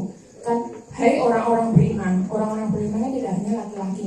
Ya. Yang saya tanyakan seperti itu. Kenapa kok tidak konsisten ayatnya seperti itu? Wah, firman Allah ora konsisten. Kemarin Dia tuh Mbak Sopo mau. alas gara-gara itu. Bahkan Mbak Yu yang baik hati. Saya lihat di Masjid Baitur Rahman dan masjid-masjid lain banyak juga yang perempuan sholat Jumat. Kalau yang jenengan genderkan tadi sampai foto-foto yang beriman kok lanang kok gue mulai kepikiran nih. Kenapa kok imamnya ya ora lanang entuk barang. Kayak sing ono. Lah iki fikih yang jenengan pahami kedah dibedah bareng-bareng. Subuh billah. Ya. Monggo. Mulai dari Mas Teddy. Ya. Ini pakai logika kan wis beda dino. Iya Mas. Nggih. Kan wis beda dino kan. Iya, logika Mas Teddy tidak apa-apa dan sah-sah saja. Semuanya mau terlalu banter. Ya, usah logika khawatirnya kok banter mau jadi bocor halus. Kayak konco takoni kok sapa lek saiki kok. Aku golek pangeran ra ketemu sampai saiki. Baru setahun kemudian tersiar kabar mulai bocor halus kan. Oh. Bocor halus tadi. Mas Teddy, kalau jenengan tanya Isya itu sudah kalau ditunaikan jam 1 ya, itu sudah pindah dino. Dan subuhnya nggak dihitung kan? Berarti nih sampean misalkan sholat maghrib itu dino Senin, Isya itu kan misalnya sholat sebelum jam 12 kan masuk dino Senin, ya kan? Betul ya? Nah kemudian Subuhnya selesai. subuh dino apa itu berarti kan? Apa namanya? Enggak nih, saiki iki maghrib mau kan? Nggih. Maghrib iki mau dino apa? Malam Jumat. Kamis. Lah subuhane sampean sesuk dino apa? Jumat. Terus kepiye itu? Jadi ya enggak apa-apa. Oh bukan, belum Belum kakaknya. Nanti selesaikan secara ini. Jadi Mas Teddy enggak apa-apa. Jadi sebenarnya maghrib, isya, subuh itu kan sebenarnya kan didasarkan kepada waktu malam kan. Jadi kenapa masuknya Komariah itu mulai dari Ghurub Syams. Makanya begitu perpindahan hari itu kan setelah munculnya bulan. Kan gitu Mas. Jadi tidak berdasarkan fikih itu tidak menghitung berdasarkan ini kaplingannya dino Senin atau kaplingannya dino Selasa, tidak. Hitungannya adalah berdasarkan perhitungan peredaran bulan itu bahwa maghrib itu masuk mulai ketika apa? Ketika mulai Ghurub Syams, matahari tenggelam, mulailah peredaran bulan. Kan begitu? Nah, jatahnya maghrib, isya, karo subuh ini dihitung berdasarkan peredaran bulan itu tadi. Kan begitu? Makanya begitu mulai matahari terbit, itu waktu subuh sudah mulai habis kan? Dan mulailah kemudian perhitungan asar dan zuhur itu berdasarkan matahari. Maka sebenarnya tidak bisa diutak-atik bahwa sholat ini kemudian paket sedino, tidak. Paketnya adalah berdasarkan daurus syamsi dan daurul qamar, bahwa maghrib, isya dan subuh ini kan disebut sebagai sholatul lail, sholat yang ditunaikan di malam hari. Jadi fikih tidak membahas soal perbedaan dan perpindahan hari, tidak. Makanya sama, maghribnya Mas Teddy tadi itu masuk waktu Kamis. Terus isya belum? Sampun. Berarti isya masuk dino Kamis. Subuh mlebu dino Jumat. Utawa nek sampean isya'ane kok jam 1, berarti kan maghribe masuk dina Kamis, isya'e dina Jumat, subuhe dina. Nah, tapi ketahuilah bahwa di dalam konsepsi fikih memang sholat maghrib, isya dan subuh ini dikatakan sebagai sholat malam karena memang dihitung berdasarkan mulai dari munculnya bulan. Ya kan? Jadi tidak berdasarkan hari, tidak ada penentuan sholat itu berdasarkan bahwa hari ini harus. Misalnya kalau kita hitung sekarang, berarti mulai dino Jumat itu kan berarti kan subuh, ya subuh, kemudian duhur, lalu asar, maghrib, isya. Subuh nanti selalu pindah hari lagi toh. Kan begitu. Nah, maka 3 sholat maghrib, isya, subuh di dalam konsep fikih itu sebenarnya sholat yang dikatakan sebagai sholat malam dimulai dari munculnya waktu malam, yaitu di mana matahari terbenam ganti dengan komar. Makanya kemudian kita mengenal dengan bulan Komariah itu. Dan bulan Komariah hitungannya itu bukan dari jam 12 malam, tapi hitungannya adalah dari masuknya waktu maghrib. Makanya saat durunge maghrib sampai isik poso, tapi bar maghrib sampai wis mlebu Syawal, akhirnya takbiran. Itu ya Mas Teddy ya. Kok ngiyer untuk ngegas ngono. Turun senani kae kok. Aman-aman. Diarani bocor halus mau. Tenang lah. Podo-podo bocor halus. Siapa mau? Yang berikutnya Mbak Yu. Mbak Novita, ya. Saya lihat sebenarnya Mbak, kalau para ulama sebenarnya sudah clear ya. Saya kira clear bahwa sebagian ulama Syafi'iyah tidak mempersoalkan. Kalau kita lihat di Arab lah, di Arab itu biasa kita lihat masjid ya, di bagian bawah itu bapak-bapak, yang di bagian atas itu ibu-ibu. Di sini beberapa pesantren juga sudah mempraktekkan. Ada salah satu pesantren di Ngalian, itu waktu saya khutbah itu ya, yang bawah itu santriwan, yang di atas itu santriwati. Kan begitu.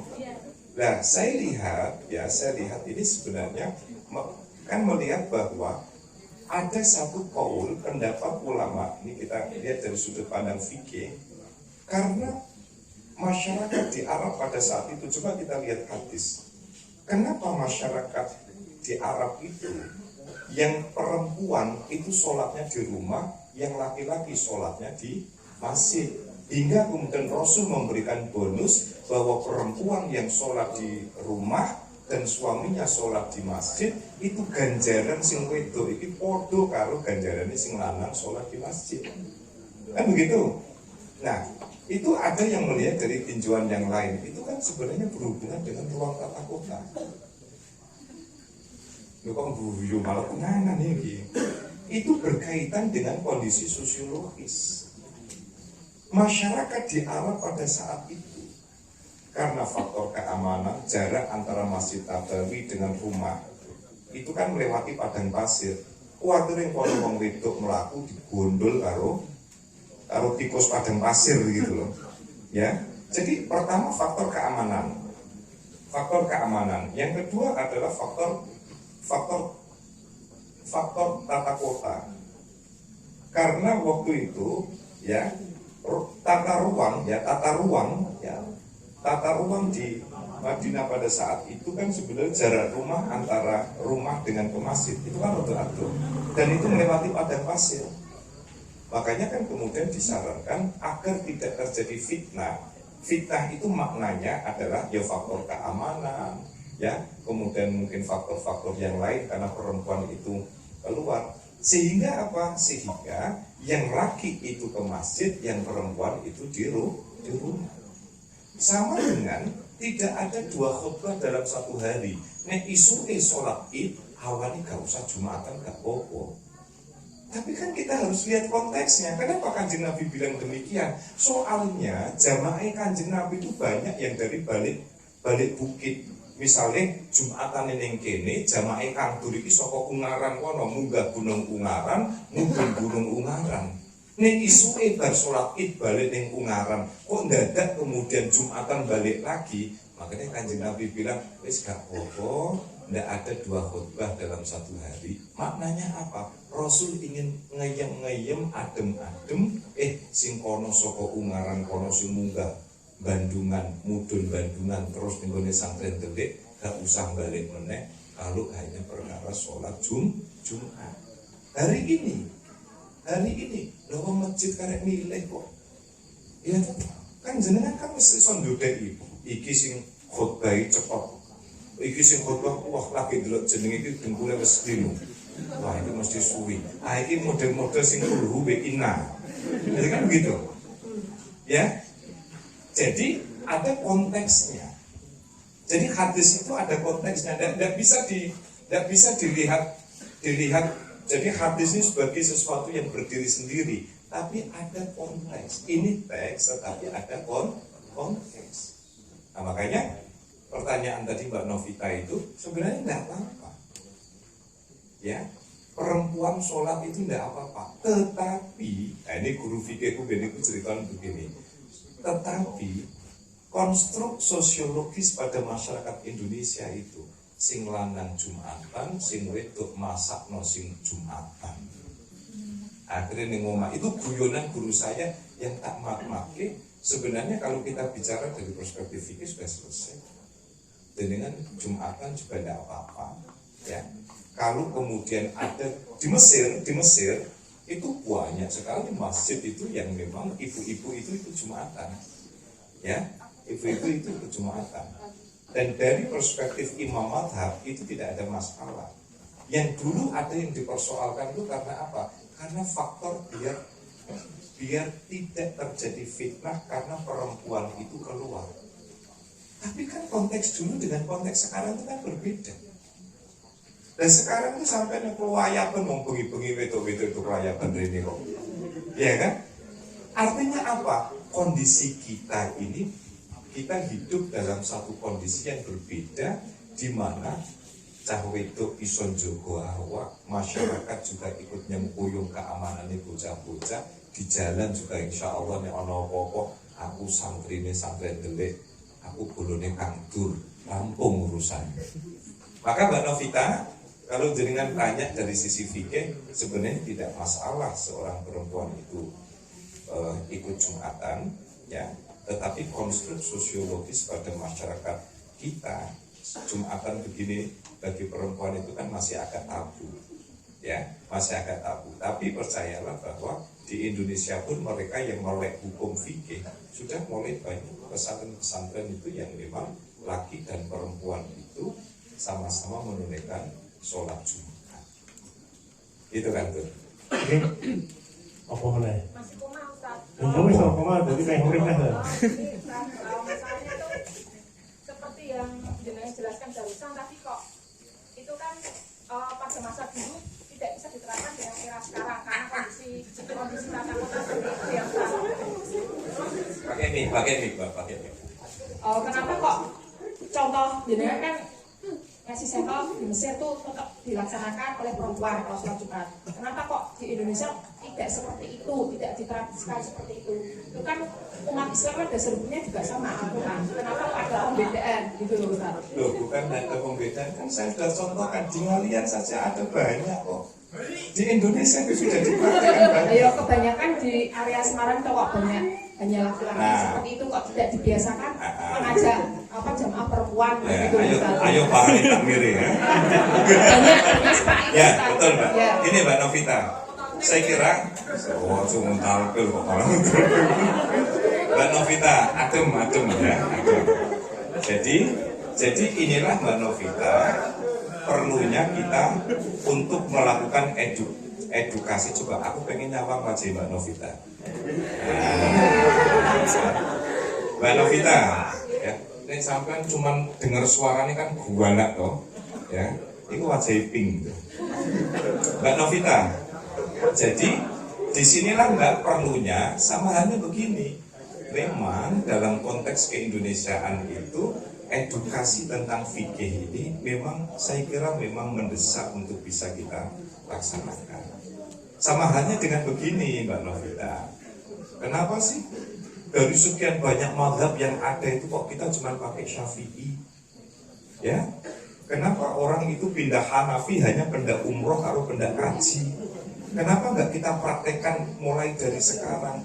Ini kan sebenarnya hanya persoalan di masyarakat itu, orang itu mengugemi apa yang dulu dilakukan oleh para pendahulu-pendahulu kita. Maka kalau ada masjid, ada pesantren, kemudian melaksanakan sholat Jumatnya itu bapak-bapak karo ibu-ibu, itu tidak masalah. Fikihnya juga tidak masalah. Kalau saya sih melihatnya sih simpel aja. Mungkin mereka tidak biasa ketika ibu-ibunya itu tidak sholat, ibu-ibunya ikut sholat Jumat, ya. Nah, tetapi di pesantren itu sudah ada kok, ya, yang santriwati sholat Jumat bareng, gitu kan.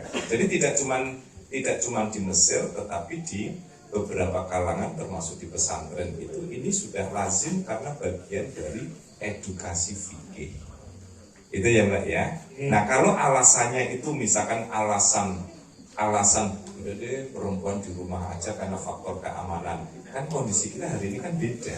Ya toh, masjid bisa dirambah dimanapun. Nah, jadi ini sebenarnya saya lihatnya lebih kepada bagaimana kemudian kita mengedukasi aspek hukum fikih yang memang belum lazim dilakukan oleh masyarakat kita. Itu aja sih sebenarnya. Aman? Oke, pakarnya balik. Sebagai gambaran Bayu, tadi udah disinggung wedok orang nang masjid dan jalannya bodoh. Mulai nomah ya, para kesel. Santai, sama mengamat, nonton sinetron, untuk 4 rakaat, murah rakaat, makanya ngomong 4 rakaat. Tepuk tangan boleh dong? Malam hari ini kalau bicara tentang fikih, memang kami bisa terdelik kalau tentang hadis ngobrolnya sampai jam 12, itu personal. Tapi malam hari ini wajib konten Kang ya. Balik. Dan saya ingin dengar apa yang dicatat oleh Mbak Ervin. Apa kekuy? Assalamualaikum warahmatullahi wabarakatuh. Bismillahirrahmanirrahim. Tadi banyak banget yang disampaikan oleh Ustadz Ais ya. Tapi yang saya catat cuma kita cek. Iya kita. Saking menikmati. Obat jajanan. Boten. Nah iya. Mulai guys Kang. Iya. Salat itu tiang agama. Tiang roboh, maka robohlah semua. Salat itu bisa mencegah perbuatan yang keji dan mungkar. Maka jika orang itu masih melakukan perbuatan yang buruk, maka perlu dipertanyakan salatnya bagaimana. Salat dikatakan sukses terlihat dari hablum minallah dan hablum minanas. Kualitas hubungannya dengan Allah itu baik dan hubungannya dengan sesama juga baik. Maka dalam kondisi apapun, jaga relasi kita ke Allah dan jaga relasi horizontal kita juga dengan manusia. Kemudian, banyak sekali perbedaan pendapat tentang sholat. Maka, jika yang berbeda pendapat adalah para ulama, itu adalah rahmat. Jika yang berbeda pendapat itu adalah orang-orang yang bodoh, maka itu adalah fitnah. Salah satu quotes yang selalu saya pegang, perbaiki sholatmu, maka Allah akan perbaiki sholatmu. Perbaiki sholatmu, maka Allah akan perbaiki hidupmu.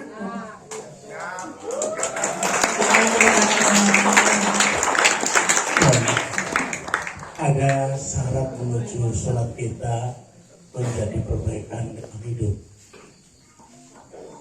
Sucikan diri dulu. Kadang-kadang kita melihat cara kita bersuci dalam wudhu selengean. Pek.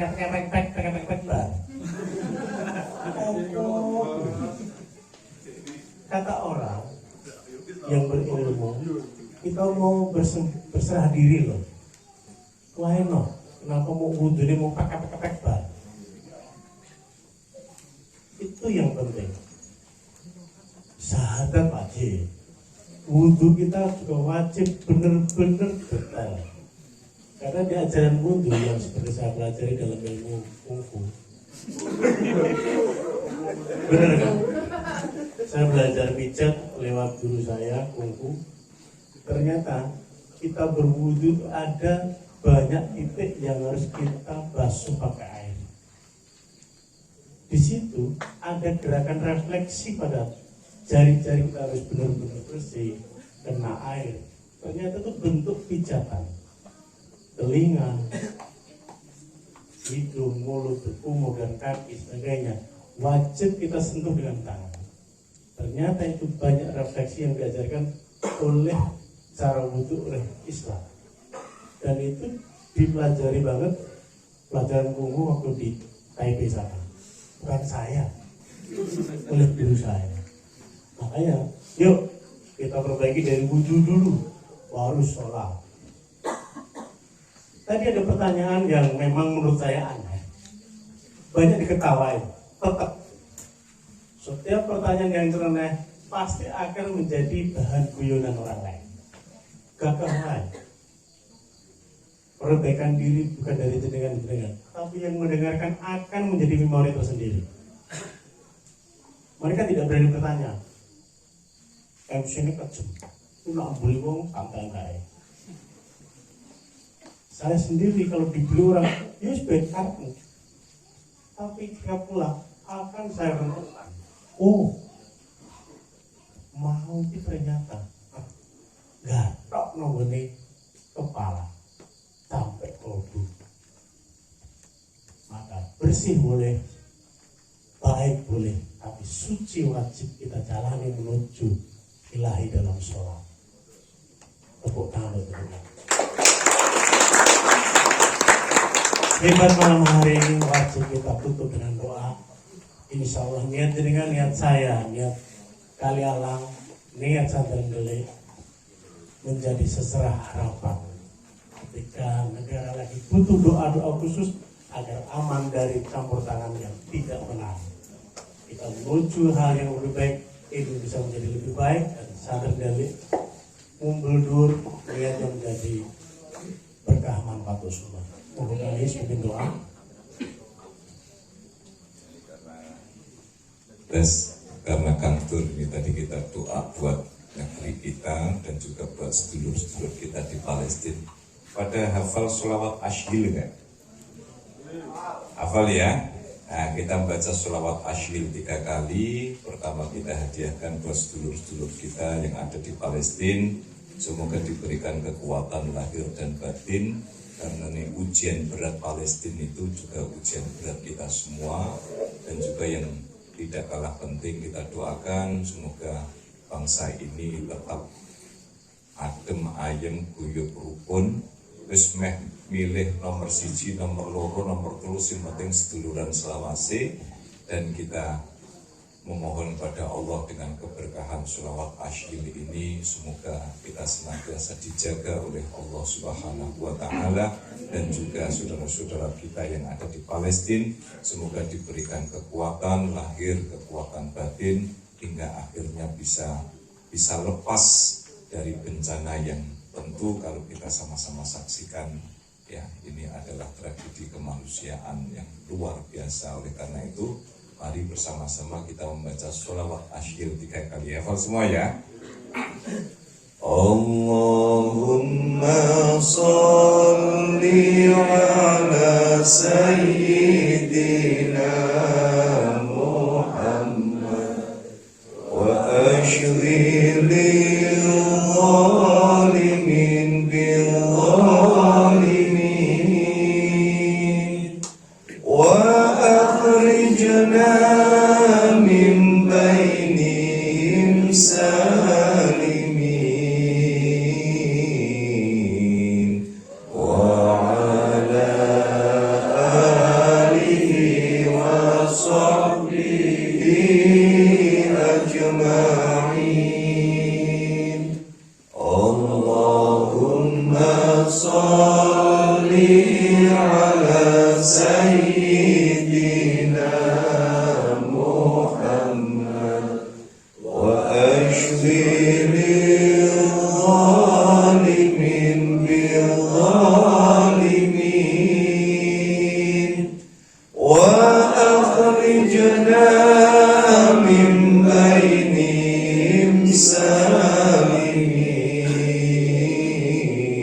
السالمين وعلى آله وصحبه أجمعين اللهم صل على سيدنا محمد وأشغل الظالمين بالظالمين وأخرجنا من بينهم سالمين وعلى آله وصحبه أجمعين وعلى كل نية صالحة الفاتحة أعوذ بالله من الشيطان الرجيم بسم الله الرحمن الرحيم الحمد لله رب العالمين الرحمن الرحيم مالك يوم الدين إياك نعبد وإياك نستعين اهدنا الصراط المستقيم صراط الذين أنعمت عليهم غير المغضوب عليهم ولا الضالين آمين بسم الله الرحمن الرحيم الحمد لله رب العالمين الصلاة والسلام عليك يا سيدنا يا رسول الله أغثنا بقضاء حوائجنا من حوائج الدين والدنيا والآخرة يا لطيفا بخلقه يا عليما بخلقه يا خبيرا بخلقه ألطف بنا يا لطيف يا عليم يا خبير يا لطيفا لم يزل ألطف بنا فيما نزل إنك لطيف لم تزل ألطف بنا والمسلمين اللهم بارك لنا في أمورنا في عمرنا في رزقنا وفي معيشتنا وفي كل ما أعطيتنا في الدين والدنيا والآخرة اللهم اغفر لنا ولوالدينا وارحمهما كما ربيانا صغارا ربنا آتنا في الدنيا حسنة وفي الآخرة حسنة وقنا عذاب النار وصلى الله على سيدنا محمد وعلى آله وصحبه وبارك وسلم والحمد لله رب العالمين الفاتحة.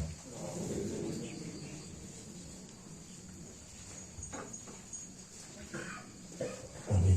Aduh, guys, dari dalam berdoa buat kami dan minta pada Tuhan yang Maha Esa, yang Muslim berbahagialah dan Muslimu yang non Muslim yang ada di sini juga kami mohon atas kehadiran dengan guyub rukun satu bendera NKRI.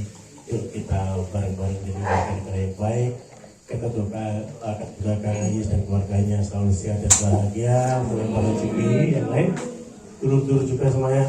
Dadi wong sing sugih lalu diri bondo sugiwati angin lampel laku kesane tampil benar hanya milik Allah dan para rasulnya dan kami yang belajar untuk menjadi lebih baik doakan kami tetap istiqomah di jalan situ. Parkir gratis, semuanya gratis, jangan perjalanan pulang, hati-hati sampai rumah. Saya Dur dan Mbak Ervina, Saya Ayunda.